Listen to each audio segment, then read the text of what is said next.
Hello guys, welcome to Monday. Long day today. Got a first of quite a bit of exams to come. Yeah, basically today I've done the first exam of the week, I guess.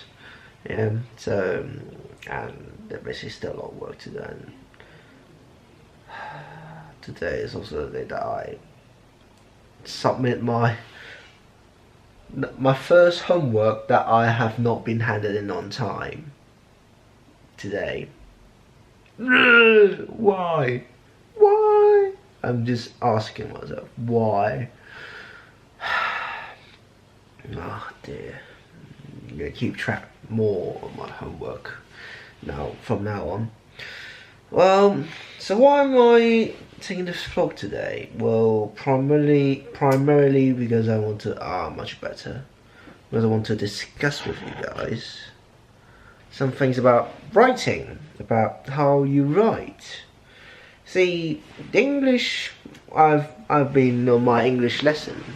So my first quarter courses consists of English 101, and recently we started sort of writing our first essay, and the instructors sort of gave us homework to sort of brainstorm about the essay, because it's going to be 3 to 4 pages long, and in short, it's quite difficult. It's quite a long essay, it's quite a difficult essay, but she wants to ease into it, so yeah, brainstorm. But the problem is, I don't usually do brainstorm on writing. Not necessarily on English, but more likely in Chinese. Is that I don't bother to brainstorm. Because whenever I do brainstorming, I just don't have the idea.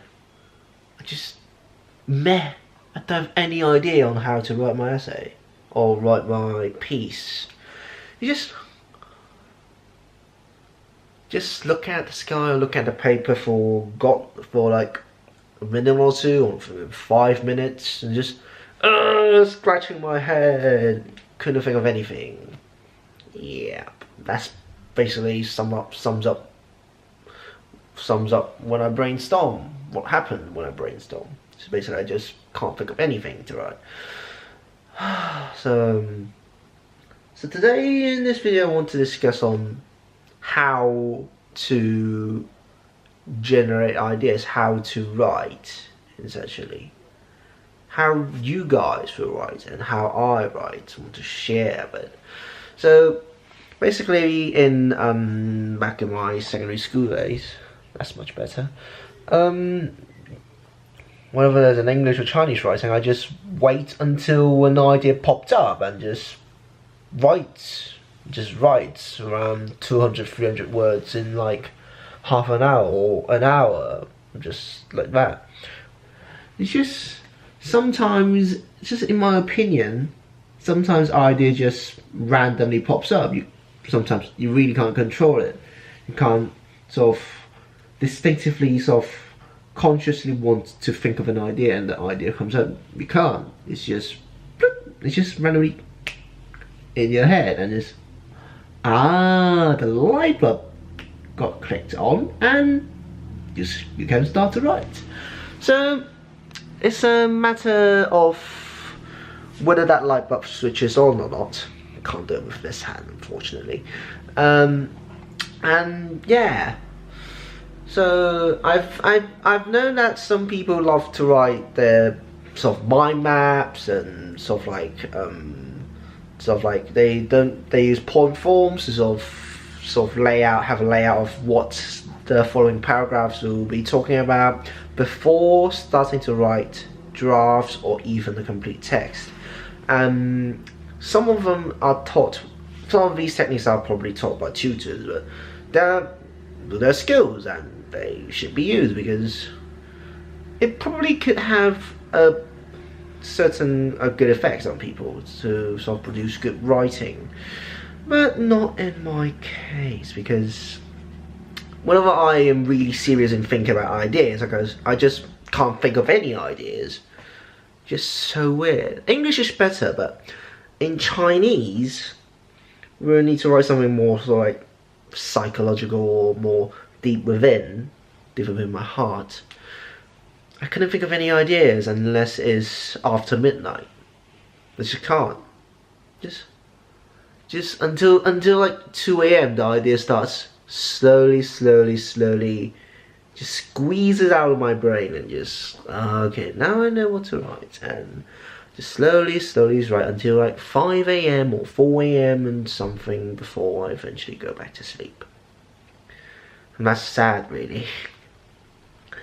Yeah, that sacrifices a lot of my sleeping time and makes me really tired at class, but I get work done.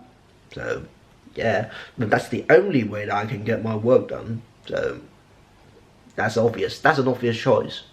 Yeah. So that's my story over. Yeah. English is better. I can at least because in Hong Kong English is taught as a second language, so the writings are much more sort of like factual, and they have sort of less mental stuff in it. You can't just, it's more straightforward. Whether in Chinese the topic is usually more vague in our case. So in English is usually when within like 30 minutes of the writing assignment, or within 5 minutes, if I can't come up with an idea, it's just ding, and I just keep writing. I just keep writing until like I write 200, 300 words. But after like 15 minutes, when the idea just couldn't switch on, the idea button doesn't switch on, well, it's back to the same issue with Chinese again. I just need to find a place dark, alone, and just slowly let the idea float from the bed, from the how do you say that? From the seabed, or from the ink bed, the knowledge ink bed, or whatever. So yeah, so that's how I write when I was small. And now in college with more academia writings, though, we kind of need to follow the college ways of doing brainstorms, doing first drafts, second drafts, and finally the project. So yeah, so how will you guys write when back in your high school days, or back in your secondary school days, or even primary school, grade school, elementary school? How would you write? How would you start? How would you generate your ideas? Well, leave it in the comments. Let's have a discussion. This is weird. I never have a vlog like this before, but hey, there's always a first time to everything. Yeah. So let's discuss how to generate ideas. How you generate ideas. Yeah. And that's it for today. Basically, finally get done all of the stuff I need to do. Finally, except bathing, which I don't need to. Okay, so that's it for today. I need to sleep now. It's past 11 and I need to wake up at 7. God. This week's gonna be very good. And as always,